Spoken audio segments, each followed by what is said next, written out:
So first, do we know the incidence and the prevalence of Chiari malformation? So for anyone who doesn't know what those words mean, incidence is how likely, I guess, we are to see Chiari malformation show up. And then prevalence is how many people right now have Chiari malformation. So what are those numbers, and have they changed at all over the past X number of years? Yeah, so that's a really good question. It's a deceptively simple question that, I mean, you could talk for hours trying to answer that question. I think we know a lot about it. We really do. But the answer has a lot to do with how you interpret the specifics of the question. So 30 years ago, there was a paper that came out based on an MRI study where they looked at a few thousand MRIs at an institution, mostly with adults. And they came up with the idea that Chiari malformation was like a 1 in 1,000 thing, and on MRI. And we all knew at the time that so that would be the MRI prevalence. We all knew at the time that the incidence of Chiari was much lower than 1 in 1,000. We don't have 1 in 1,000 Americans carrying a diagnosis of Chiari malformation. But on MRI studies, it appeared that that was approximately what the incidence or the prevalence was. Actually, there's been a lot more data over the last decade, though, which has sort of refuted some of that. I no longer believe that Chiari has a prevalence of 1 in 1,000. I think it's much more common than that when you're talking about imaging prevalence. You know, in our studies, when we primarily look at children, you can look at data sets with 50, 60, 70,000 MRIs now. You can find that in certain age groups that are most at risk for the imaging finding of Chiari, the prevalence is as high as 3% in the second and third decades of life. It's much lower in middle-aged to older adults. So middle-aged and older adults can certainly have Chiari, there's no question about that, but it's much less common.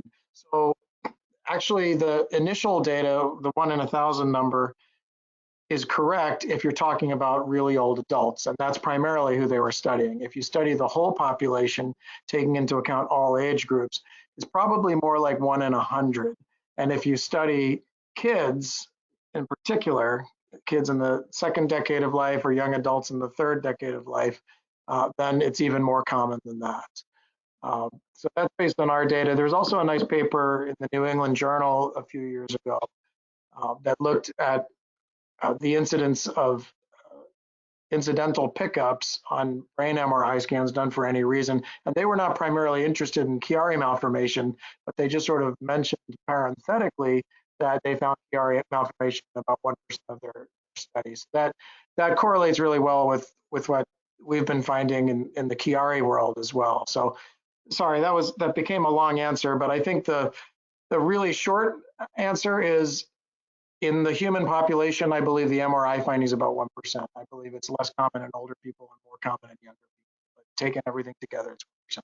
The incidence, the rate of diagnosis of Chiari and having symptoms of Chiari is much less common than that. On several orders of magnitude less common than that. So something like 1 in 1,000 of the people who are finding incidental pickup on MRI are actually having trouble and getting diagnosed with Chiari malformation. Now that is changing a little bit when you look at the United States diagnosis of Chiari right now. So we looked at what's called the Optum data set, which is a insurance database of 70 million people all around America. And if you look at how many people were diagnosed with Chiari in 2000, versus 2005 and 2010 and 2015 and so on, the rate of diagnosis has gone up. The annual rate of diagnosis has gone up by about 2.5 times over the last 20 years. So the incidence is definitely increasing. I don't, and we could debate why that is. I personally don't believe that symptoms are becoming more common. I think they're just getting diagnosed more frequently because people are more aware of it and they're looking for it more. So the rate of diagnosis is definitely going up. So therefore the incidence is going up. That's interesting. I wasn't going to broach this, but now I guess I will ask. I'm going to debate why that's happening a little bit, like you had just Mhm. insinuated. So is this artifact from maybe radiologists reporting it on MRIs? So we actually had an incident, not, it sounds like a very alarmist word. It was just something that happened in the office today where we'd heard of someone who had a mild trauma, but not to their head. And they had this MRI just to be careful, and they found a Chiari on there, but they've never had symptoms in their life and they didn't develop them. So is this something that may just be happening because it's being seen more? And Yeah. then I will have a follow-up. Well, I mean, yeah, well, that's exactly right, Caitlin. I think the diagnosis of Chiari, people who are walking around with the diagnosis of Chiari is more common now for many reasons, but one of the reasons, again, is people are more aware of it. They're more likely to get diagnosed by their doctors. Also, though, the rate of MRI scanning, brain MRI scanning in this country has also gone up by like 2.5 times in the last 20 years. So that it would just stand to reason that we're finding more because we're scanning more brains, obviously. Yeah. So that's absolutely a factor as well. And we do more brain scans in this country than any other large first world country, again, by an order of magnitude. The last data that I saw on that topic, we do more brain MRI scans, I think 3 times more brain MRI scans per person than Canada. Oh my gosh. Okay. So, I mean, we do a lot of scans in this country. Therefore, we're going to find a lot of things when we do our scans. So that's absolutely a factor as well. And we do more brain scans in this country than any other large first world country, again, by an order of magnitude. The last data that I saw on that topic, we do more brain MRI scans, I think 3 times more brain MRI scans per person than Canada.